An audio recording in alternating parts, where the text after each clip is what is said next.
자, 오늘 우리가 몰랐던 동남아 이야기 그 첫 번째 독서 모임입니다. 자, 우리가 지난달까지 신일용 씨가 쓴 그 아름다운 시절 라벨라 에포크를 같이 공부를 했잖아요. 그래서 이제 신일용 씨 책에 대한 반응이 좋아서 뭐 저만 좋은 건지 모르겠지만 그래서 이제 이분이 쓴 또 다른 책인 우리가 몰랐던 동남아 이야기로 계속 이어가게 됐습니다. 예, 총 4권으로 되어 있는데 오늘은 1권, 1권의 내용을 읽고 같이 이야기를 나눠보려고 해요. 저 먼저 조현은 문과장님부터 간단히 자기소개해 주시고 그다음에 1권 얼마나 읽으셨는지 읽으셨으면 간단한 소감도 좀 부탁드립니다. 네, 저는 한남동 주민이고요. 예, 윤범기 기자님과 이웃이고요. 예, 계속 독서 모임 참여하고 있습니다. 저는 거의 다 읽었는데 뒷부분 한 20페이지 못 읽었어요. 지금 읽는 음, 중이었고요. 근데 너무 재밌었어요. 이게 어, 동남아가 진짜 몇 번 여행은 해봤지만 그냥 음식이 싸고 그냥 여행, 뭐 호텔 같은 것도 되게 저렴하고 그래서 우리가 적은 돈으로 누릴 수 있는 그런 곳이었는데 쭉 거기가 향신료로 인해서 어, 중, 뭐라고 그러죠?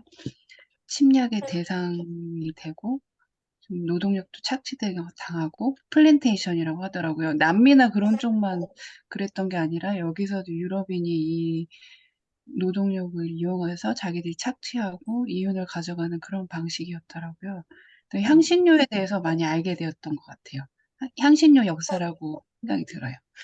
그렇죠. 1권은 감사합니다. 특히 향신료 얘기가 굉장히 많이 나오죠. 그 얘기 좀 이따 자세히 좀 해보고.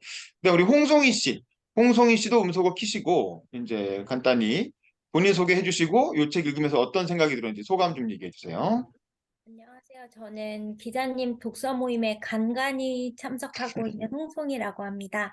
어, 우리가 몰랐던 그 동남아 이야기라는 이 책 그 제목처럼 솔직히 동남아에 대한 그런 배경 지식을 넓힐 기회가 별로 없었던 것 같은데요. 이 책을 읽으면서 그 만화로 이렇게 지정학 위치라든지 이런 것들을 잘 나와 있고, 그 다음에 뭐 음식이라든지 종교, 문자 막 이런 것들을 이렇게 다양하게 쉽게 접할 수 있는 기회가 되었던 것 같습니다. 네. 네, 감사합니다. 읽긴 다 읽으셨다는 거죠? 네. 네, 아유, 대단합니다. 네, 우리 최지원 교수님, 음소거 키시고, 네, 아니, 책 저는 읽으신 못 소감. 읽었습니다. 아, 예, 네, 못 저도요. 읽으셨으면 간단한 본인 소개, 네, 간단한 자기소개. 예, 예. 한남동 주민센터 교육문화분과의 회원으로 있고요. 그, 읽지는 못했고요. 조금 이제 그냥 각 나라마다의 그 역사 좀 이렇게 보려고 몇 군데 이렇게 서치만 좀 해봤던 것 같은데, 아이고, 그렇구나. 정말 우리 동남아 역사에 대해서는 뭐 동북아, 동남아, 동아시아 이런 큰 개념부터 제가 그 면밀하게 이렇게 살피지 않았구나. 그냥 우리 그냥 동남아 하면 여행지 막 이렇게만 생각했구나 하고 제 상태를 좀 이렇게 파악할 수 있었고요. 그래서 제가 실록 읽고 있기 때문에 이 나라의 실록들은 어떨까 이런 것도 한번 뒤져봐야겠다. 뭐 베트남 실록이라든가 이런 거 좀 있다고 들었는데 그런 생각도 좀 음, 들었습니다. 좋은 시간이 될 것 같아요. 네, 감사합니다. 자, 우리 조윤은 분과장님하고 최지원 교수님은 저랑 같이 한남동 주민자치회에서 활동하시는 주민자치위원님들이시고요. 그다음 우리 박정훈 씨도 음소거 키시고, 책 읽은 소감도 좋고, 소감이 없으면 자기소개 부탁드립니다. 네, 안녕하세요. 저는 윤범기 기자님을 스승으로 모시고 싶은, 스승으로 생각하고 있는 국민의힘 청년당원 박정훈이라고 하고요. 네, 네. 저는, 음, 책을 다 읽었어요. 책을 다 읽었는데 어, 만화책이라서 쑥쑥쑥쑥 읽히더라고요. 근데 제가 뭐 다들 말씀하신 대로 동남아 여행 하셨겠지만 그 여행 장소에 대한 그런 스토리에 대해서 알게 됐고, 그리고 제가 싱가포르에 대해서 상당히 관심이 많은데, 복지제도라든지, 그런 것도 뭐, 그런 사연도 알게 됐고, 리카뉴 총리의 그 과거도 알게 됐고, 그러면서 이제 일단 속독으로 읽었는데, 이게 속독으로 읽어놓고, 그, 윤범기 기자님의 그 아주 너무 쏙쏙 들어오는 그런 설명이랑 이제 끼워 맞춰지면서 이 책을 제 책으로 만들 수 있을 것 같습니다. 예, 아, 그러면 감사합니다. 4권까지 다 읽었다는 거예요? 아니면 1권만 읽다 맞다는 거예요? 1권만. 오늘 1권만 1권만? 하는 거 오케이. 아닌가요? 알겠습니다. 네, 예, 예, 1권만. 오늘 맞습니다. 네. 리콴유에 대해서는 뒤에 가면 더 자세하게 나와요. 그래서 이제 그거는 뒤쪽에서 좀 더 자세히 공부할 기회가 있을 것 같고. 자, 그럼 우리 주홍비 씨. 주홍비 씨도 음소거 키시고 간단히 본인 소개 혹은 소감 부탁드립니다. 주홍비 씨? 예, 주홍비 씨 지금 뭐 말씀하기 좀 어려운 상황인가 보네요. 그럼 좀 이따 듣도록 하고. 우리 홍희경 선생님도 들어와 계신데, 홍희경 선생님 혹시 음소거 키시고 자기소개만 가능하실까요? 자기소개? 음소거 키시고 자기소개만요. 뭐 아까 안 되시는군요. 외부에서 이동 중이신 것 같아요. 자, 그럼 다시 주홍비 씨로 가겠습니다. 주홍비 씨 음소거 키시고 자기소개 부탁드립니다. 네, 안녕하세요. 저는 윤범기 기자님을 스승으로 모시고 싶은 다들 스승 더불어민주당 타령이야. 청년당원, 더불어민주당 청년당원 조은비라고 하고요. 네, 네네, 앞에서 반갑습니다. 말씀해 주신 것처럼, 네네. 너무 당연하게도 이들에게도 역사가 있었을 텐데, 저 또한 진짜 그냥 관광지로만 생각했던, 되게 좋아하거든요. 말씀해 주셨듯이, 뭐, 물가도 워낙 싸고, 뭔가 확실히 또 이국적인 그런 분위기랑 이런 걸 해서 굉장히 좋아했었는데, 이렇게 역사를 알게 되니까 참 기분이 되게 묘하더라고요. 그래서 사실 또 여행을 갔을 때도 뭔가 그 책에도 나오지만 이제 막 그 향락지로서의 또 전 여성으로서 처음에는 이제 거리에 서 계시는 여성분들이 아 누굴 기다리고 있나 보다 이렇게 되게 나이브하게 생각을 하다가 그러니까 어느 순간 딱 깨달았었어요. 이제 아 이게 일하시는 그거겠구나 해서 분들이죠, 거리에서 일하시는 분들. 네. 그러니까요. 네, 그래서 네. 그때 이제 또 저희 뭐 청년 여성으로서도 여러 가지 생각이 들었었는데 뭐 또 예를 들어 마카오 이런 데 갔을 때도 막 엄청 화려한 되게 유럽식 건물들도 보면서 아 너무 예쁜데 이들에게는 우리도 이제 식민지의 역사가 있다 보니까 이들은 어떻게 느끼고 있을까 이런 생각도 했던 것 같아요. 그래서 그리고 또 역설적으로 그런 문화 때문에 다시 이제 그 관광지로서 지금은 이제 굉장히 또 각광받고 있는 뭐 그런 여러 가지 그런 것들에 대해서 좀 여러 가지 생각을 하면서 읽을 수 있는 좋은 기회였습니다. 저는 한 절반 정도밖에 아직은 못 읽었어요. 오케이, 알겠습니다. 1권의 절반쯤 읽으셨고. 근데 우리 이로아 씨 들어오셨습니다. 제주도에서 이로아 씨 들어오셨는데 음소거 키시고 간단히 자기소개하고 책 읽은 소감 좀 얘기해 주세요. 네, 음소거 키시고 음소거. 네, 네. 됐습니다. 네네.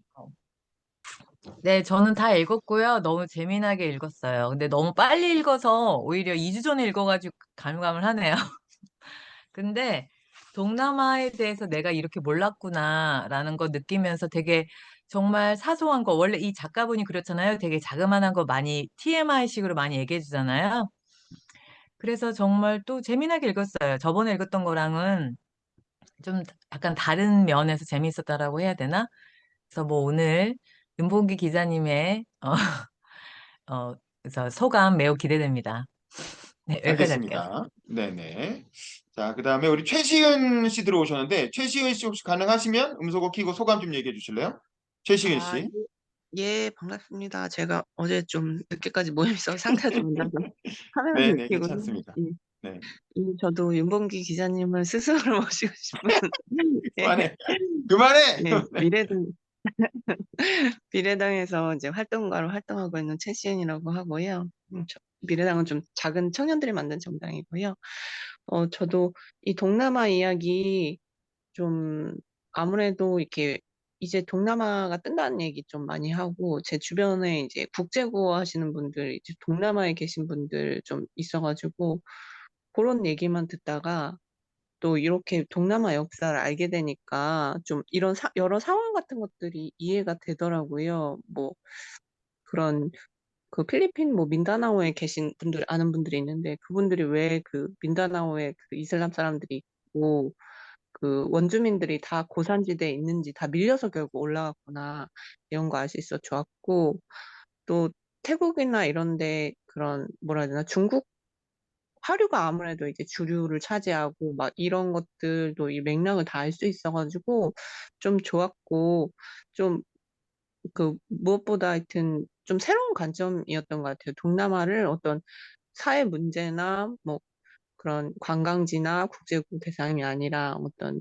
지정학적으로 어떤 국가의 하나로 역사를 좀 공부하는 건 되게 좋은 뜻깊은 일이구나 이런 걸 좀 알 수 있어 좋았고요. 그리고 무엇보다 책이 좀 만화책이어가지고 쉬워가지고 이런 것들이 맥락을 이해하기가 좀 쉬웠던 것 같습니다. 저는 한 절반 정도 읽었고요. 저도 윤봉규 기자님한테 추천받아가지고 당내에서도 같이 읽어야겠다 이렇게 생각하고 있습니다. 이상입니다. 네, 감사합니다. 이게 만화책이어서 읽기가 쉽다는 분이 있고, 만화책이라 더 안 들어온다는 사람도 있어요. 그래서 사람마다 좀 취향의 차이는 있는 것 같고, 그리고 또 이 양반이 이게 아저씨잖아요. 그래서 그림체가 너무 뭐 약간 40대, 50대 아저씨의 어떤 눈높이에 맞춘 그림체고, 또 주로 이렇게 비교하는, 이렇게 풍자하는 그런 소재나 이런 것도 주성치의 그 쿵푸어스를 많이 풍자를 하잖아요. 그래서 그걸 본 사람들, 그 세대한테는 되게 익숙하고 재밌는데, 그 안 보신 분들은 이게 뭐야? 약간 이렇게 생각할 수도 있을 것 같아요. 그래서 그건, 그런 감성이 확실히 있죠. 참관으로 들어오신 분이 있거든요. 참관. 지금 그러니까 참관으로 적어놨다는 건 나는 참관만 할 거니까 나한테 말 시키지 마. 이런 뜻인 것 같긴 한데, 그래도 혹시 음성을 켜고 자기소개라도 해주실 수 있나요? 우리 참관으로 들어오신 분. 참관님. 네, 굳이 뭐 무리하실 필요는 없습니다. 가능하시면 하시고 아니면 안 하셔도 상관없고요. 네네. 주홍비님도 쿵푸어스를 보셨다고 하네요. 그러니까 이게 그러면 제가 좀 간단하게 읽어낼 내용을 제 나름대로 좀 정리한 걸 좀 말씀을 드리고 그다음에 또 소감 나누도록 할게요. 저도 이걸 2번 읽었는데 옛날에 이 책을 처음 사서 한번 쭉 1권부터 4권까지 보고 그리고 이제 이 발제를 하려고 다시 또 최근 일주일 동안 한번 쭉 봤어요. 그래서 오늘 아침까지 다 봤는데 이거 이렇게 하나도 기억이 안 나더니 분명히 2번째 읽는 건데 완전히 새로 보는 것 같은 느낌으로 봤어요. 그래서 역시 이제 이거 동남아 우리한테 익숙치 않은 내용이니까 당연히 뭐 그렇겠죠. 그래서 왜 우리가 동남아를 공부해야 될까? 우리가 지난번에 왜 라벨라 에포크를 공부해야 되냐 이 얘기했던 거와 마찬가지로 그 생각을 좀 해봤는데 저는 사실 되게 동남아주의자라고 할 정도로 한국의 앞으로 이제 그 국가 전략이 동남아에 집중을 해야 된다고 하거든요. 다른 데서 그런 발표도 몇 번 했었죠. 그러니까 이제 동남아는 중국에 이어서 제2의 중국인 거죠. 우리가 IMF 경제 위기를 그 중국과의 어떤 경제 협력을 통해서 쫙 극복한 것처럼 1년 만에 극복했잖아요. 그것처럼 동남아는 이제 억대 인구를 가진 나라가 이제 여러 개가 굉장히 있죠. 그리고 그 각 국가들이 거의 뭐 10%에 육박하는 경제 성장을 쭉쭉 하고 있기 때문에 사실은 동남아야말로 우리나라가 지금 미중 무역 분쟁 속에서 디커플링 속에서 우리나라의 기존의 어떤 그 산업 경쟁력이 되게 위기를 겪고 있는데 동남아야말로 사실 우리가 앞으로 뚫어야 할 새로운 어떤 수출 혹은 이제 교류의 그 활로가 될 수 있을 것이고 또 우리 무역으로 먹고 살잖아요. 무역 의존도가 80%니 뭐 90%니 이러는데 우리에게 이제 동남아 너무나 중요한 시장이자 또 이제 어떤 교류의 대상인 거죠. 또 외교 안보적으로도 너무나 중요하죠. 더군다나 또 가장 중요한 점은 한류 열풍이 불면서 이 동남아 사람들이 우리를 좋아한다는 거예요. 이거 사실 굉장히 큰 장점이에요. 우리는 동남아를 침략한 적이 없잖아요. 일본만 해도 동남아를 침략해서 뒤에 이제 그 얘기 나오는데 이제 우리는 뭐 그런 적이 없기 때문에 동남아 사람 우리한테 특별히 그런 거부감을 가질 이유도 없고 다만 이제 우리나라 안에서 동남아 사람들이 좀 차별하고 좀 멸시하고 이런 문화가 있었죠. 그래서 그런 거는 우리 스스로 고쳐나가야 될 부분이지만 그러니까 동남아 사람들이 이제 보는 우리는 이제 드라마 속에 나오는 이제 한국인이나 아니면 케이팝 이제 뭐 가수나 뭐 이런 분들을 보니까 한국에 대해서 되게 호감을 가지게 된 거죠. 우리가 옛날에 홍콩에 호감 가졌듯이. 물론 베트남전 있긴 있죠. 그러니까 그래서 그런 동남아라고 하는 지역이 우리에게 되게 중요하고 우리가 앞으로 국가적으로 사실 동남아 배움, 동남아 공부 어떤 이렇게 좀 열풍이 좀 일어나야 되지 않나 이제 이런 생각이 들어요. 그래서 그런 차원에서 이 책이 되게 시의적절하게 나온 것 같고 또 만화책이라고 하는 것도 되게 좋은 것 같아요. 더군다나 이 신일용 씨는 기본적으로 동남아에 간 이유가 사업을 하려고 간 거잖아요. 젊었을 때 계속 사업가로 그러니까 직장인으로서 동남아 출장을 많이 가다 보니까 동남아에 대해서 주워 들은 지식이 쌓이고 쌓여서 이런 책을 내게 되신 거라 어떻게 보면 굉장히 어떤 실용주의적인 관점에서 동남아를 접근하고 있다는 거죠. 그래서 이념적이나 어떤 민족주의적 관점이 아니라 그런 점에서도 우리한테 되게 이렇게 착안할 점이 많은 그런 책인 것 같습니다. 그래서 이제 크게 보면 1권의 내용은 사실 2권부터 가면 이제 각 개별 국가의 역사가 쫙 나오거든요. 2권부터 얘기도 되게 재밌어요. 근데 1권은 약간 좀 뜬구름 잡다고 해야 되나? 약간 좀 뭉텅이로 크게 얘기를 해요. 그래서 처음에 지정학에 대한 얘기가 한 파트가 나오고 그다음에 동남아에 왜 이렇게 많은 사람들이 살게 되는지, 이민사에 관한 얘기가 나오고, 그다음에 고대 동남아를 누볐던 제국들에 관한 얘기가 나오고, 그다음에 최근에 어떤 현대사랑 이어지는 식민시대에 관한 이야기가 나오죠. 그게 이제 네 파트라고 할 수가 있고, 근데 이제 첫 번째로 가장 중요한 건 지정학인데, 동남아 지정학을 우리가 생각할 때, 우리가 요 지역 하나만 확실하게 기억하면 될 것 같아요. 이 물라카 해협.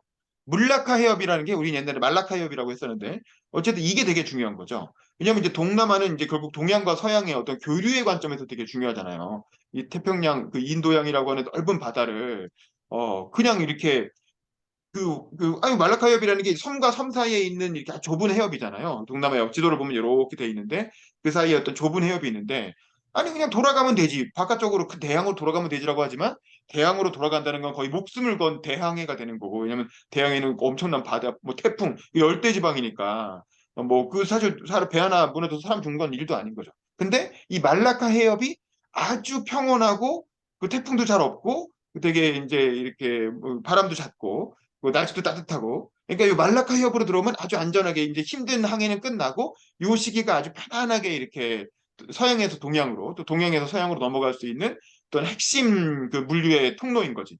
그래서 수에즈 운하, 파나마 운하, 말라카 해협, 요런 것들이 사실 이제 전 세계 대항해 시대가 생겨나면서 굉장히 중요한 포인트가 되는데, 이 말라카 해협을 끼고 있다는 게 사실 동남아가 동서양에서 굉장히 중요한 지정학적 의미를 가지게 되는 거죠. 그래서 지금 이 말라카 해협을 누가 지배하고 있습니까? 당연히 미국이 지배하고 있죠. 미 해군이 이 근처에 주둔하면서 사실은 이제 이 동네 중동, 여기 만약에 해적이 있으면 어떻게 되겠어요? 우리나라가 중동에서 사오는 석유도 다 이 말라카 해협 통해서 오잖아요. 근데 이제 이 지역을 미국의 해군이 세계 경찰로서 지켜주고 있기 때문에 사실은 세계 무역이 안정적으로 이루어질 수가 있고, 우리나라 같은 어떤 무역 국가도 먹고 살 수가 있는 거죠. 그래서 이 말라카 해협을 끼고 있기 때문에 동남아는 지정학적으로 굉장히 중요하다라는 거야. 그러면 이 해협을 중심으로 어떤 그 일들이 일어났는가를 생각해 볼 필요가 있을 것 같고, 그래서 이제 이민의 역사로 왜 동남아에 이렇게 많은 사람들이 살게 됐고, 이렇게 다양한 사람들이 살게 됐냐라는 거죠. 우리가 미국이 되게 이민으로 만든 나라라고 하지만, 동남아 보면 동남아야말로 이민 오브 더 이민, 다문화 오브 더 다문화. 그야말로 다문화 사회의 전형을 보여주는 게 바로 동남아잖아요. 그리고 사실 우리나라도 뭐 장기적으로는 이런 식의 어떤 다문화 국가로 가야 될 거예요. 왜냐하면 저출산 고령화 때문에 지금 국가가 소멸하고 있기 때문에, 뭐 여기 들어와 계신 분들 얼마나 자녀를 키우고 계신지 모르겠지만, 저만 해도 결혼도 안 하고 애도 없고 이제 뭐 이런 상황에서 사실은 우리도 어느 정도 다문화 혹은 이민 사회로 가지 않을 수가 없을 텐데, 그런 어떤 이민 사회를 아주 진작부터, 아주 오래전부터 만들어 왔던 이 동남아에 대해서 우리가 좀 배울 점이 많이 있겠죠. 그럼 이제 기본적으로 동남아 왜 이렇게 사람들이 많이 몰려 살게 되었는가? 거기 이제 사실 바다에 섬이 많이 있고 뭐 이런 동네잖아요. 근데 왜 그러냐면, 일단 기본적으로 열대 지방이기 때문에 날씨가 따뜻했다. 뭐 덥기도 하지만 추운 것보다 낫잖아요. 날씨가 따뜻하고 비가 많이 오고, 그렇죠? 몬순 기후라. 그러다 보니까 어떤 작물에 가장 최적화가 됐겠습니까? 쌀에 최적화가 된 거예요. 쌀. 근데 쌀이라고 하는 건, 저도 이제 다른 책에서도 봤지만, 쌀이라고 하는 건 밀보다 훨씬 더 밀도가 높은 작물이에요. 그래서 쌀을 먹으면 밀보다 훨씬 더 이렇게 그 영양 섭취가 많아지고 더 오래 이제 뭐 밥을 먹은 효과가 가는 거지. 그러니까 밀은 밀만 먹어갖고 안 되잖아요. 밀에 있는 영양분이 되게 부족하기 때문에 밀은 반드시 고기를 같이 먹던가, 이제 뭔가 다른 이제 채소 종류를 같이 먹던가 해서, 서양 음식을 보면 뭐 이것저것 뭐 많이 나오잖아요. 빵만 나오는 게 아니라 빵에다가 뭐 버터도 바르고 이것저것 많이 발라 먹잖아요. 근데 우리 동양은 어떻습니까? 밥에다가 김치만 있으면 먹을 수 있잖아요. 그만큼 쌀이라고 하는 작물은 굉장히 다양한 그 영양분이 들어가 있는, 사실 밀보다 훨씬 더 효율성이 높은 작물인 거야. 근데 이 동남아 지역은 쌀을 키우기에 아주 최적화된 지역인 거죠. 왜냐하면 쌀은 이렇게 관계농업을 물이 많아야 사실은 쌀이 잘 자라는데, 비가 많이 오는 지역이니까. 그래서 이제 사실은 쌀 농사에 최적화돼 있고, 그러다 보니까 날씨가 좋고 쌀이 많이 나니까 사람이 기본적으로 많이 몰려들 수밖에 없다라는 거죠. 그래서 원래 섬 지역이죠. 섬에 원주민들도 살고 있었는데, 거기에 이제 가장 가까운 데가 인도잖아요. 자연스럽게 이제 인도 사람들이 들어오게 되고, 인도 사람들이 처음에 기능적으로, 예를 들면 이제 종교적인 뭐 이렇게 제사관으로 들어오든 제사장으로 들어온다든가 기능적으로 들어오다가, 나중에 이제 식민지 때문에 더 들어오고 막 그랬죠. 영국이 그 식민지 어떤 지배로 활용하기 위해서 들어오고. 근데 어쨌든 인도인들이 들어오면서 원래 이제 그 힌두교와 불교가 들어오게 되죠. 거기다가 또 좀 있다가 중동에서 또 이슬람이 들어오게 되고 그러면서 힌두교, 불교, 그 이슬람이 기본적인 종교로 다문화 종교로 세팅이 됩니다. 그래서 뭐 술탄도 있고 막 그렇죠. 근데 여기다가 또 이 동남아 역사의 굉장히 중요한 요소 하나인 중국인들이 들어오게 되죠. 중국인들이 처음 들어온 건 뭐 때문입니까? 그 유명한 이제 명나라 시대 영락제가 보낸 그 정화의 원정. 그 정화가 원래 생목인이었다는 거잖아요. 그러니까 약간 생긴 건 약간 중동 사람, 서양 사람처럼 생긴 사람이었다고요. 덩치도 여기 보면 정확하진 않지만 그 당시 기준이 다르니까 한 180, 190대는 굉장한 거한, 그러니까 통나무처럼 생긴 사람이었다는 거예요. 그래서 아주 어렸을 때 이렇게 전쟁에서 고아가 돼가지고 영락제가 걷어서 처음에 거세를 했죠. 거세를 해가지고 이제 환관이 된 거야. 근데 환관이 됐지만 환관이라고 해서 뭐 이렇게 되게 여성스러운 게 아니라 엄청 턱도 좋고 등치도 크고 굉장히 이제 이렇게 거인이었다는 거죠. 그래서 싸움도 엄청 잘하고. 그래서 이제 그 사람한테 이제 이 중국이란 나라가 얼마나 위대한 나라인지 한번 그 전 세계를 돌아다니면서 좀 이렇게 국위선양을 하고 와라. 그래갖고 이제 정화가 엄청난 대선단을 이끌고 와서 원정을 쫙 했는데 그러다 보니까 이제 대선단을 끌고 오다 보니까 중국 사람들도 많이 왔고 그 사람들 중에는 정화랑 같이 돌아간 사람도 있지만 그 동남아가 워낙 살기가 좋으니까 일자리도 많고 먹을 것도 많고 그러니까 동남아에 그냥 주저앉아서 그 이민을 하게 된, 식민을 하게 된 사람들도 많다는 거죠. 그래서 처음에 정화의 원정으로 인해서 중국인들이 동남아에 대규모로 와서 눌러 살기 시작했다라는 거죠. 그러면서 이제 광동성을 중심으로 해서 중국 그 남부 지역에 되게 무역 많이 하는 항저우 뭐 그런 지역들이 있잖아요. 그래서 그 지역에서 많이 이민은 이른바 화교들. 이제 주로 이제 상인 그 이민자들이겠죠. 근데 이런 분들이 이제 객가라고 불리죠. 객가. 이제 그런 화교들이 상인 집단으로서 어떤 동남아의 어떤 상류층을 형성하게 되죠. 뭐 유럽으로 좀 유대인 비슷한 건데 유대인보다 훨씬 더 인구가 많았고 훨씬 더 이렇게 조직적이었던 거죠. 유대인은 뭐 개인적으로 그냥 뭐 이렇게 그 고리대금업하는 정도였다면 객가는 하나의 어떤 가문이 그냥 전체적으로 한 지역이 뭐 다 이주해 왔다고 할 정도로 엄청나게 많은 사람들이 내려 살면서 차이나타운을 형성했고 주로 도시에 살면서 상공업을 담당하면서 돈을 엄청나게 많이 벌었다. 그리고 이제 그런 객가보다 한 단계 낮은 쿨리라고 하는 그야말로 진짜 가진 건 노동력밖에 없는 그런 노동자들도 대규모로 들어오게 되죠. 그래서 이제 객가들이 그런 쿨리들을 데려다가 그 아까 말한 플랜테이션 같은 데서 노동을 시키면서 그 사람들로부터 이제 또 돈을 또 착취하는 뭐 그런 구조가 만들어지고 그 객가 뒤에서 또 영국 식민 세력이 착취하는 이중, 삼중의 착취 구조가 만들어지죠. 그건 좀 이따 얘기하고.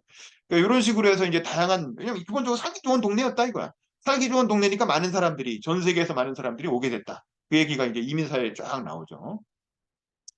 이제 거기다가 그러다 보니까 이제 그다음에 이제 먹거리에 관한 얘기가 나왔죠. 뭐 우리가 아는 팟타이, 그다음에 뭐 똠양꿍, 뭐 그다음에 두리안, 뭐 이제 그런 이제 그 주요 그 식물에 관한 얘기나 이제 과일에 관한 얘기나 요리에 관한 얘기들이 쫙 중간중간에 소개가 되죠. 무슨 아이스크림 비슷한 얘기도 나오고. 이분은 기본적으로 우리 이 사업하러 가신 분들이 그 사업하고 나면 그다음에 다 먹을 거 찾아다니잖아요. 왜 여기 뭐 맛있냐? 그래서 다양한 이제 먹을 거 탐방을 많이 하신 분이라 그런 거에 대한 얘기도 많이 나오고 요즘은 이제 전 세계 뭐 쌀국수 얘기도 나오고 막 그러죠. 그래서 세계화가 돼가지고 우리나라에서도 쉽게 찾아볼 수 있는 음식들이고 그다음에 이제 이 동남아 시대에 있었던 동남아 지역에 있었던 대제국들 이제 과거의 대제국들에 대한 역사가 나오는데 사실 이 당시에는 이제 문자도 좀 나중에 생기고 그래서 자세한 기록이 있는 건 아니지만 대략적으로 보면 크게 세 뭉텅이의 제국이 있었다는 거지. 그래서 이제 태국이나 미얀마 뭐 이제 베트남 그쪽에 이제 이른바 크메르 제국 크메르 제국이라고 하는 게 이제 대륙 중심으로 해서 큰 뭉텅이가 하나 있었고, 그 다음에 이제 바닷가, 이 섬 지역에는 스리위자야 제국, 스리위자야라고 하는 제국과 그 옆에 마자파히트라는 제국, 이게 이제 인도네시아와 말레이시아 뭐 이쪽에 이제 얽혀 있는 제국들이죠. 이 도서 지역을 중심으로 한 이제 그런 큰 제국들 한 3개 정도의 제국이 고대에 이제 존재했었다. 뭐 그런 얘기를 하고 있습니다. 뭐 사실 이 지역에 대해서는 뭐 자세한 역사가 기록되어 있는 것 같진 않아요. 그냥 그런 게 있었다라는 어떤 유적들이 뭐 앙코르와트라든가 그런 게 남아 있는 거고. 자, 그러면 이제 본격적으로 식민 시대로 들어가면서 현대사랑 연결되는 이야기가 나오는데 그 도대체 왜 이 서양인들이 이 동남아에 처음에는 이제 쌀 때문에 뭐 이렇게 사람들이 이민해 온 거는 이거 쌀 먹고 살기 좋으니까 이민을 해서 이 지역에 정착을 한 거고 그럼 서양인들이 이른바 대항해 시대에 서양인들이 동남아로 이제 러시아로 오게 된 이유는 뭐냐? 이제 결정적으로는 사실은 아까 말한 것처럼 밀이 주식이기 때문에 밀만으로 영양분을 보충할 수가 없으니까 고기를 같이 먹어야 됐다는 거죠. 근데 문제는 고기라는 건 유통기한이 극단적으로 짧다는 거예요. 그러니까 곡식은 유통기한이 되게 길잖아요. 쌀이라는 건 쌓아놓으면 뭐 한 1년까지 1년 2년도 잘만 보관하면은 뭐 약간 좀 냄새나긴 하지만 못 먹을 정도는 아니잖아요. 우리나라 옛날에 정보미 통일벼 이런 거 몇 년씩 두고 먹잖아요. 근데 이 고기라는 건 한 번 죽이면 그냥 상온에 두면 금방 썩어버리잖아요. 그러니까 이제 고기를 먹어야 되는데 밀과 함께 반드시 고기를 먹어야 되는데 고기를 오래 먹을 수가 없으니까 이게 좀만 둬도 이제 고기가 썩기 시작하니까 그 썩는 냄새를 안 먹을 수는 없고 썩는 냄새를 중화시키기 위해서 뭘 넣냐? 향신료를 뿌리기 시작한 거지. 우리는 흔히 이제 후추 같은 게 향신료죠. 한국인들은 후추 정도를 많이 후추나 소금 정도를 많이 쓰지만 서양에서는 그 향신료가 굉장히 다양하게 이제 발달을 하게 되는 거죠. 왜냐면 우리는 고기를 조금 먹지만 서양 사람들은 거의 매일 고기를 먹어야 되니까. 근데 그 향신료 중에서도 가장 고급, 가장 이제 많은 사람들이 어떤 입맛을 돋구는 좋은 향신료가 이 동남아에서 났던 거지. 근데 처음에는 그 동남아 향신료를 어떤 식으로 수입을 했냐면 중동을 통해서 수입을 한 거예요. 중동을 통해서 중동 상인들이 이제 동남아에서 이렇게 가면 그게 이른바 이스탄불을 통해서 터키를 통해 갖고 이제 서양으로 이렇게 가는 그 루트였던 거지. 근데 이제 우리가 잘 아는 그 메메드 이사가 이스탄불을 함락시키면서 중동이 이제 완전히 이렇게 막 닫혀버리잖아요. 중동과 서양 레판토 해전 치르고 막 중동과 서양과의 관계가 이렇게 안 좋아지면서 중동을 통해서 수입하는 루트가 막히게 되고 또 뭐 이제 기본적으로 비싸기도 하고 중동한테 계속 이렇게 뜯겨야 되니까 그래서 이제 그 상황에서 이른바 항해술의 발달 그리고 나침반의 등장 뭐 이런 걸 통해서 중동 통하지 말고 우리가 직접 가자. 우리가 직접 동남아로 가서 그리고 마르코 폴로 이런 사람들이 쓴 이제 동방견물로 이런 것들이 좀 많은 사람들이 이게 일종의 유튜버죠. 그래서 이제 우리가 유튜브 세계에 뛰어드는 것처럼 야 이거 잘하면 떼돈 벌겠다 하면서 많은 사람들이 이제 이렇게 대항해로 뛰어들게 되는 거죠. 그리고 바스코다가마 이런 사람이 이걸 뭐 희망봉이라고 그러잖아요. 아프리카 남쪽으로 돌아가지고 동남아로 가는 길을 찾아낸 거야. 그러니까 동남아로 가면 향신료를 직접 가져올 수가 있다는 거죠. 중동을 통하지 않고도. 그러면 떼돈을 벌 수 있다.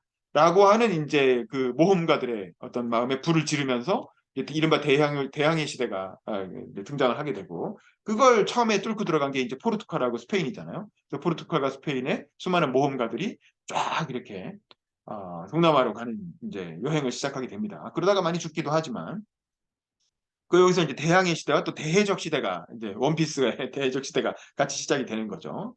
그래서 이제 처음에는 향신료, 그래서 향신료 뭐 넌메그 얘기를 많이 하잖아요. 처음에 이제 향신료 때문에 이제 서양인들이 쫙 이렇게 동남아로 오게 됩니다. 근데 이제 또 향신료 다음에는 뭐가 중요해요? 근데 향신료는 뭐 굉장히 오랫동안 동남아로 많은 사람들이 찾게 되는 이제 주요 이유가 됐죠. 근데 이제 냉장고가 생기면서 사실 향신료 이제 의미가 없어졌지. 요즘은 향신료 그렇게 많이 안 비싸잖아요. 냉장고가 생기니까 사람들이 이제 고기를 그냥 냉동해 갖고 오래 먹을 수 있게 되니까 굳이 이제 향신료를 찾을 필요가 없게 된 거죠.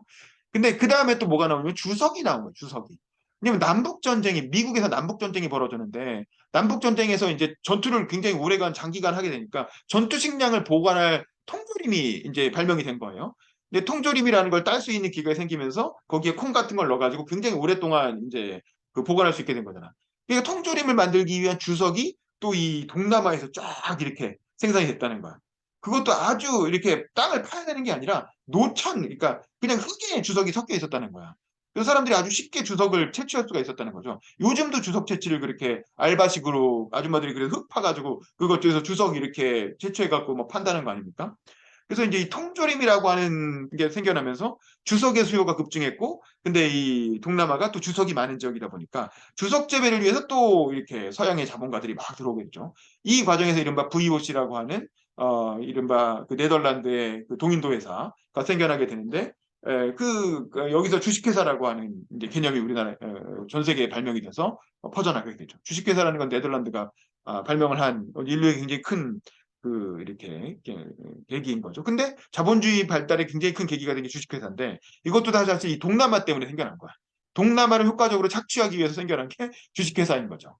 그 다음에 이제 주석 다음에는 이른바 플랜테이션을 해가지고 대농장을 만들어서 특용 작물들 뭐 이렇게 사탕수수라든가 이런 걸 하나씩 만들기 시작했고 나중에 결정적으로 아편을 만들기 시작하죠.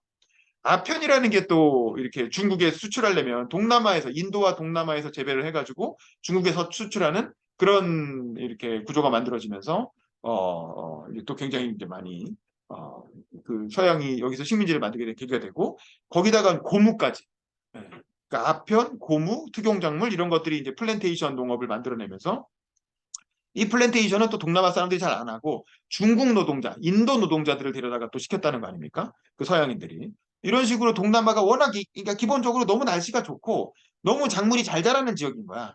그러니까 이제 이렇게 뺏어 먹을 게 많은 거죠. 그래서 이제 서양의 식민 세력이 동남아로 뭐 꾸역꾸역 몰려들게 된 이제 그런 과정들이 이 책에 쫙 이렇게 묘사가 되어 있습니다. 그래서 사실은 이제 각국의 복잡한 역사들이 그 이후에 벌어지는데 1권까지의 내용은 동남아가 공통적으로 공유하는 왜 동남아에 이렇게 많은 사람들이 몰려들게 되었고 왜 특히 서양의 어떤 식민지가 진작에 사실은 우리가 생각하는 제국주의라는 건 뭐 미국도 있고 남미도 있고 그렇지만 되게 동남아를 이렇게 경영하기 위해서 시작된 거거든요. 서양인들이 동남아로 몰려와서 동남아를 식민지화하면서 거기를 착취하는 과정에서 이제 이렇게 이른바 우리가 말하는 제국주의 시대가 생겨난 거고 동남아 같은 데 어디 또 없나 이러면서 일본도 가보고 뭐 중국도 한번 들어가 보고 남미도 들어가 보고 우리나라도 와보고 뭐 그런 거거든요. 결국 동남아가 황금의 땅이었던 거죠. 서양인들에게. 진짜 엄청난 부를 이렇게 빨아들일 수 있는 황금의 땅이 바로 동남아였던 거고 이제 동남아를 향한 또 서양인들의 어떤 욕망 이게 예, 이제 제국주의 어떤 세계화, 1차 세계화를 가져왔다. 대항해 시대를 불러왔다. 이렇게 볼 수 있을 것 같아요. 그리고 이제 또 재밌는 게 그러다 보니까 이건 완전 모험의 시대인 거죠. 그야말로 대모험가들의 시대인 거야. 그래서 이제 그 대표적인 게 아까 박정호 씨도 얘기했지만 싱가포르 건국 과정에서 나타나죠. 그 래플즈라고 하는 사람, 지금도 싱가포르 여행 가면 래플즈라고 하는 사람이 엄청나게 거리에 이름이 많다는 거 아닙니까? 그 래플즈라는 사람이 실제로 싱가포르에 있었던 건 뭐 몇 달밖에 안 된다는 거예요. 1년도 안 되고 8개월? 이 정도밖에 안 된다는데 지금도 싱가포르 건국의 아버지로 여겨지면서 많은 사람들이 그 리콴유와 함께 가장 존경하는 인물로 래플즈를 꼽고 있다는 거죠. 영국인. 그리고 윌리엄 파커. 래플즈가 실제로 그 싱가포르를 실제로 건설한 건 윌리엄 파커죠. 근데 래플즈는 어떤 정치적으로 싱가포르를 독립시키는 역할을 한 거고 다시 영국으로 돌아갔고 실제 경영은 윌리엄 파커가 했는데 이제 윌리엄 파커와 래플즈 사이에 나중에 또 사이가 나빠져가지고 뭐 계속 이제 이전 투구 싸움하는 과정도 뒤에 나오고 그렇습니다. 그리고 이제 맨 끝에 나오는 이제 보르네오 섬 북부에 자기가 이제 서양인 라자가 되는 거예요. 우리가 드래곤 라자라는 소설이 있는데 이게 라자라는 게 여기서 나왔어. 술탄 밑에 있는 이제 그 총독을 라자라고 부른다고 그래요. 최초의 서양인 라자가 됐던 제임스 브루크. 이래서 38살에 라자가 됐는데 이런 사람들이 다 진짜 아무것도 가진 거 없이 그냥 이렇게 몸뚱이 하나로 몸뚱이와 모험심 하나로 동남아로 와가지고 동남아의 그 복잡한 그 역사 속에 자기를 던져서 뭐 수많은 사람들이 죽어나가기도 했겠지만 때로는 역사에 굉장히 큰 이름을 남긴 그리고 입신 출세를 한 이제 그런 모험가들 서양인 모험가들의 이야기가 또 많이 이제 등장하게 되고 또 하나 이제 마지막으로 재미있는 점은 이제 이 중국 조폭들 얘기죠.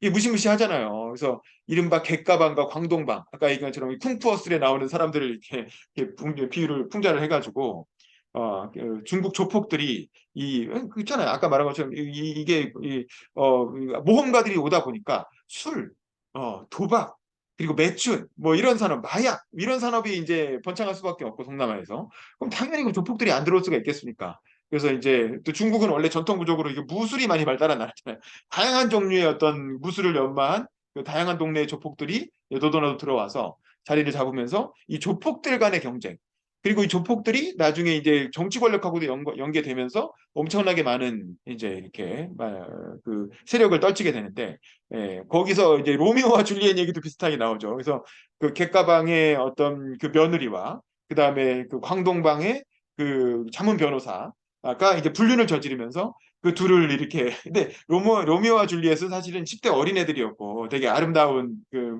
미담 같은 건데 비극이지만 근데 이거는 약간 불륜이죠.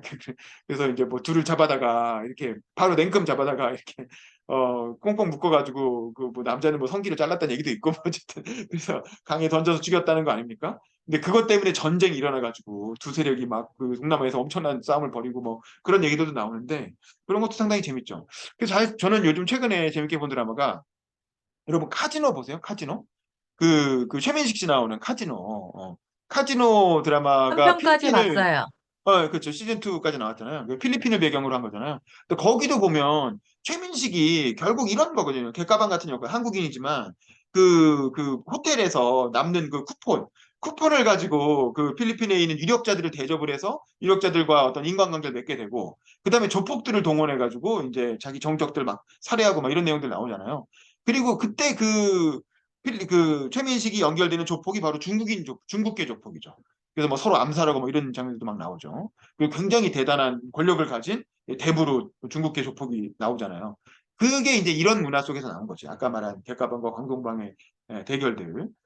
뭐 이런 그리고 또 하나 재밌는 점은 영국은 해골 정부라 그래서 사실 이 지역의 식민지를 건설한 건 영국인데 영국은 인구도 적고 영국의 어떤 귀족들이 사실 그 뭐 옥스포드 케임브리지 나온 귀족들이 이 별로 동남아에 살고 싶지가 않았던 거지. 그냥 돈만 벌고 싶은 거지. 그러니까 그 해골처럼 뼈다귀만 아주 최소한의 인력만 파견하고 실제로 그 지역을 다스리는 건 인도인이라든가 중국인들을 이용해서 다스렸다는 거죠. 그러다 보니까 그런 어떤 그 우리로 치면 마름 같은 그런 권력자들이 생겨났고 그러면서 인종적으로 어떤 중층적인 착취 구조가 만들어지게 됐고 그래서 영국인들이 그 다스리다가 나중에 식민지 시대가 끝나면서 영국인들이 돌아가고 나니까 그 지역을 이제 그런 사람들이 다스리게 되는 그런 아주 복잡한 인종 구조가 생겨나게 됐다라는 것도 이 책에서 얘기를 하고 있습니다. 그래서 약간 카지노 드라마를 볼 때도 아 이런 맥락에서 이런 구조가 만들어졌구나.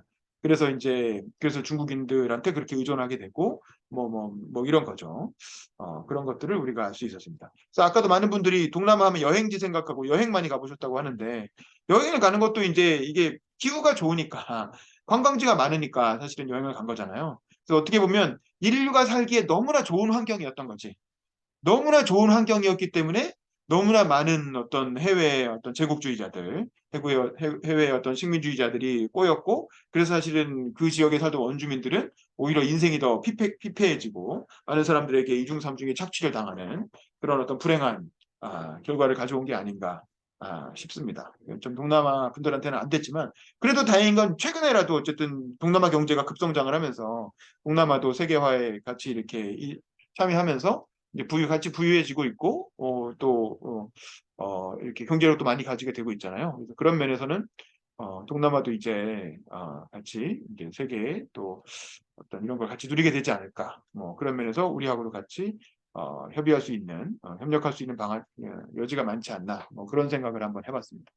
일단 제 소감은 이 정도로 말씀드리고, 또 여기에 추가해가지고, 간단한 소감이나 질문, 또 추가로 생각나는 의견, 뭐 이런 걸 좀 나눠보겠습니다. 자, 조현은 문과장님부터 다시 한번 또 말씀을 해주시죠. 음소거 키시고요. 소감도 좋고, 뭐 의견도 네. 좋고, 질문도 좋고. 예. 전체적으로 딱 훑어주시니까 너무 재밌었고요. 저는 항상 어떻게 그 서양 사람들은 그 네덜란드도 뭐 200만밖에 안 됐다고 하는데 그 인구가 작은 포르투갈, 스페인 이게 세계를 점령을 할 수 있었을까? 그게 항상 의문이에요. 물론 그 해상 왕국이었고 어떤 군사적으로 전략에 있어서 그런 것 같기도 했는데 어떻게 그런 사람들을 키웠을까? 예, 우리는 그냥 착취만 당하고 있는데 그 사람들은 지배하려고 하고 생각의 차이가 너무 어떻게 교육을 시켜서 그렇게 됐을까가 궁금해요. 항상. 그러게 말입니다. 그거는 사실은 그 산업혁명의 역사가 또 있는 거죠. 그러니까 한편에는 민주주의의 역사, 그리고 또 하나는 산업화의 역사. 그 두 산업화와 민주화를 일찌감치 이뤄냈기 때문에 그게 이제 군사력의 강화로 일어나게 되고, 그게 이제 결국 전 세계를 정복하게 되는 계기가 된 건데, 그건 또 그건 또 다른 큰 이야기입니다. 그래서 그걸 다 설명할 수는 없고, 어쨌든 뭐 지금은 전 세계가 이제 그런 면에서 비슷비슷해지고 있는 거죠. 네, 그다음에 우리 홍성희 선생님. 홍성희 씨도 음소거 키시고 소감 혹은 뭐 질문 있으면 질문도 좋고 말씀해 주시죠. 기자님께서 아주 처음부터 끝까지 아주 잘 설명해 주셔서 머리에 쏙쏙 들어왔던 것 같고 역시 스승님으로 모시고요. 그다음에 여기 보면은 인도네시아가 네덜란드 국기랑 비슷하고 말레이시아 맞아. 그 얘기도 국기 나오죠. 비슷한 거 식민지 역사 그거 나온 거 있고 그다음에 싱가포르의 싱가가 산스크리트어로 사자라는 뜻이어가지고 이제 사자의 도시로 이름을 붙였다고 얘기한 거 등 되게 재밌는 이야기들이 많았던 것 같습니다. 그렇죠. 우리가 미국 국기가 뭐 어디 인도네시아인가 여기 국기랑 비슷하니까 미국 국기를 흉내냈다고 생각하는데 사실은 그 거꾸로라는 거죠. 원래 그쪽이 먼저 그런 국기를 썼고 그거를 이제 그게 이제 이쪽 옮겨지면서 오히려 나중에 미국 국기가 그쪽을 참고하게 됐다라고 역사적으로는 거꾸로라는 점도 되게 재밌는 포인트인 것 같습니다. 우리 최지원 교수님, 최지원 교수님도 혹시 소감 있으시면 좀 추가로 말씀해 주실까요? 음성을 아유, 켜주시고. 잘 들었습니다. 재밌게. 네. 아유, 꼭 읽어봐야겠습니다. 예, 네네. 예, 이거 감사합니다. 재밌습니다. 네. 예, 만화책이니까 부담 없이 읽어보시고요. 그러니까 본격적으로 역사에 관한 얘기는 2권 이후에 나와요. 그래서 아마 2권 이후를 보시면 또 우리나라하고 네. 어, 뭐 연결되는 부분도 있고 해서 뭐 재밌게 음, 보실 수 음. 있을 것 같습니다. 우리 박정훈 씨도 음소거 키시고 소감도 좋고 질문해 주시죠. 네, 역시 제가 스승님을 잘 선택했다는 생각이 들고요. 너무 정말 잘 설명해 주셔서 감사합니다. 앞서 말씀드린 분처럼 포르투갈이나 네덜란드가 작은 나라인데 배 타고 이렇게 돌아다니면서 무역을 하고 이런 많은 식민지를 지배하고 그런 걸 보면서 참 이런 정보화가 참 중요하다. 링크될 수 있는 정보화가 중요하다. 우리도 지금 동남아에 대해서 지금 공부하고 있는 것 자체가 정말 중요하다고 생각하고요.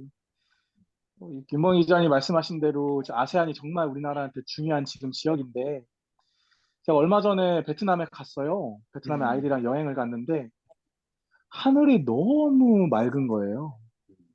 근데 돌아오고 나서 서울의 하늘을 봤는데 우울하더라고요. 어, 베트남도 곧 우리나라처럼 되겠지 생각하니까 음, 조금 우울한 마음이 들었고, 여기 책에도 나오지만 히말라야가 녹으면서 그 메콩강이 범람하고 캄보디아의 톤레삽이라는 호수가 이제 점점점 수위가 높아지고 그러는데, 결국에는 그 지역도 기후위기에 영향에 미치고 공장이 들어서고 세계 공장이 이제 중국에서 아세안으로 바뀌면서 음, 근데 또 저는 아이들한테 그래요. 야, 너 중국어, 영어 배우지 마. 차라리 인도네시아어랑 베트남어 배워.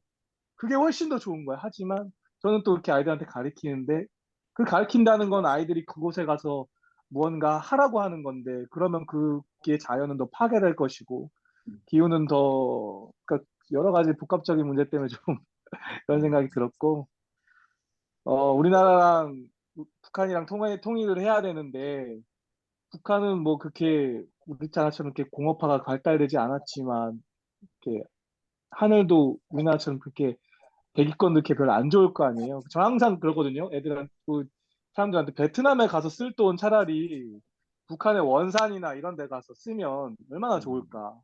차로 음. 여행 가고 그러면 좋을까. 막 그런 생각 하는데 뭐 아무튼 동남아에 대해서 여러 가지 알게 돼서 너무 좋은 시간 가졌고요.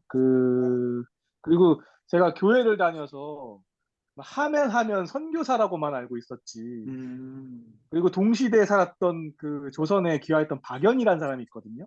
있죠, 있죠. 박연이라는 사람도 이제 네덜란드 사람이에요. 음, 박연이라는 사람이랑 하멜이랑 만난 적도 있고. 근데 이 사람들 알고 봤더니 부이웃이 장사하러 왔던 거구나. 음. 그런 생각, 그런 것도 이제 처음 알게 됐고, 아무튼, 여러 가지를 알게 되는, 귀한 시간이었던 것 같습니다. 감사합니다. 네, 맞습니다. 저도 베트남 출장을 한번 간 적이 있거든요, 옛날에. 근데 지금 생각해 보면 그 날씨가 되게 그 하늘이 좋은 이유가 비가 많이 와서 거의 몬순 그 비가 많이 오잖아요. 중간에 스콜 쫙. 그래서 이제 미세먼지 같은 게 비가 한번 내리면 쫙 또 씻겨 가는 거지. 그리고 나서 또 날씨가 좋아지고. 근데 우리는 이제 비가 특정 시기에만 많이 오니까 뭐 그런 차이가 있지 않나 뭐 그런 생각이 좀 드네요. 우기랑 건기가 정해져 있잖아요. 그러니까요. 그래서 건기 때는 비가 안 내리는데, 그때 만약 대기권이 음, 나쁘면 쭉 대기권이 나쁘다는 건데, 더 그렇죠, 안 좋은 그렇죠. 거죠. 그렇습니다. 자, 그다음에 우리 이로아 씨도 음소거 키시고, 자, 소감도 좋고 질문이나 의견 있으면 해주시죠. 동남아에 대해서 사실 별로 관심이 없었어요, 저는. 근데, 어, 이거 읽고 좀 한번 여행 가보고 싶다라는 생각이 좀 들었고요. 또 먹을 것이 좀 다양한 것 같아요. 좀 그런 거에 흥미를 느낄 수 있게 그림이랑 이렇게 잘 설명해 주신 부분이 있어가지고, 음, 뭔가 이렇게 역사를 알고 관심이 가니까 한번 여행 가고 싶다라는 생각이 듭니다. 네, 잘 그렇습니다. 들었습니다. 네, 감사합니다. 자, 그다음에 이제 주홍비 씨 아까 외부였는데 지금은 가능하신가요? 음소거 키시고. 네, 소감도 좋고 의견도 좋고 그냥 말씀해 주셔도 돼요. 지금 제가 계속 멘붕이긴 하는데 여기 이거 등산 나온 거야? 뭐야? 뭐 하고 있는 거야? 대학 네네 들리나요? 들리세요? 네, 말씀하세요. 네네네. 가지고 아버지 보러 와서 집안이 광양이거든요 지금 여기가. 아하, 네네. 좀 많이 끈 진짜 잘 듣고 또 많이 배웠고요. 네네 또 막 그 원피스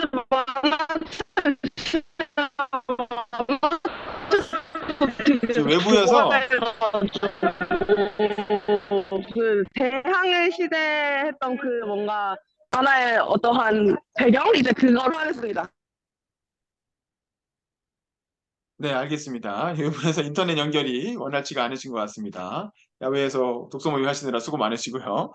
우리 최세진 씨, 최시은 씨도 음소거 키시고 소감 얘기해 주시죠. 예, 저도 기자님 설명해 주셔가지고 좀 좋았고요. 전 절반 읽었는데 나머지 절반 잘 챙겨 읽고 또 저도 좀 여행 가고 싶다는 생각 많이 들었습니다. 이상입니다. 네, 맞습니다. 우리 홍희경 선생님 잠깐 들어오셨는데 소감 얘기 가능하신가요? 소감? 아, 네, 죄송합니다. 저는 오늘은 참관인으로 해야 될 것 같아요. 갑자기 오늘 정말 좋은 이런 독서 문화에 제가 참여를 했는데요. 외부에 있어가지고 오늘 등산 계획이 있어가지고 그래도 이렇게 이어폰 끼고 이렇게 들을 수 있어서 너무 감사하고요. 아, 윤범기 의원님 너무 대단해요. 좋은 지식 아유, 많이 아닙니다. 주셔서 감사합니다.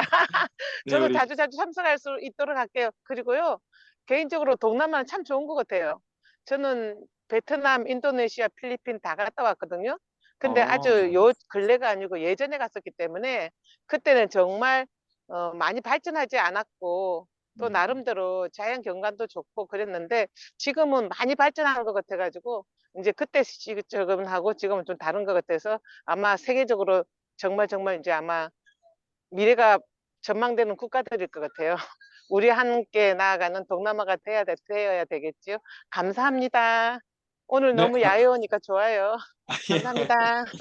저도 아니, 빨리 놀러 나가고 싶네요. 네네. 홍희경 의원님 반가워요. 네, 반가워요. 네, 매번 오시나 하고 기다렸거든요. 그래서 아, 꼭 저를 안 참가하세요. 불러주셔서 못 갔죠. 아니요, 왜? 여기 항상 참여 같이 해서 만나요.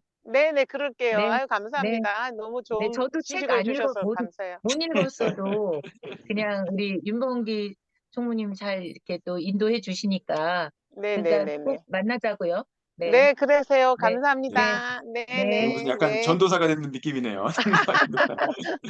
네, 우리 이한스님도 들어와 계신데 혹시 잠깐 음소거 키고 뭐 자기소개나 소감 가능하신가요? 이한스님? 네, 뭐 참관하러 오신 것 같은데 이한스님, 네, 뭐 무리하실 필요는 없고요. 자, 그러면 요 정도로 오늘은 1권이니까 그냥 약간 그 맛보기입니다. 이 동남아 역사에 관한 기본적으로 맛보기로 간단히 훑은 그런 정도고 본격적인 내용은 2권부터 이 동남아도 한 10개 정도 나라가 있잖아요. 이제 우리가 이름을 들어본 나라만 해도 한 10개, 11개 이 정도 되는 것 같은데 그 나라들이 각각의 어떤 역사를 갖고 있는지 이동 중이시네요. 그걸 자세히 설명하는 게 2권부터 나오니까 저는 2권부터 보면서도 굉장히 이렇게 좀 재밌는 부분이 많았고 또 교훈도 되게 많았던 것 같거든요. 또 우리나라랑 비교되는 부분도 되게 많고 비슷한 것도 있고 다른 것도 있고 그런 것들을 같이 또 공부를 해보면 재밌을 것 같습니다. 자, 이거는 아시다시피 다음 달 둘째 주 토요일 아침 10시에 지금처럼 또 진행을 하도록 하겠습니다. 잘 읽어서 오시고요. 사진 한번 찍을 건데 가능하신 분들은 비디오 잠깐 켜주세요. 가능하신 분들은 무리하실 건 없지만 화면 봐주시고요. 화면 봐주시고 하나, 둘, 셋. 시은 씨는 하트를 띄워주셨네요. 하트까지 잘 들어갔습니다. 자, 수고하셨고 그러면 또 다음 달에 뵙겠습니다. 안녕히 감사합니다. 계세요. 네. 주말 잘 감사합니다. 보내세요. 빠이빠이. 네. 감사합니다. 감사합니다.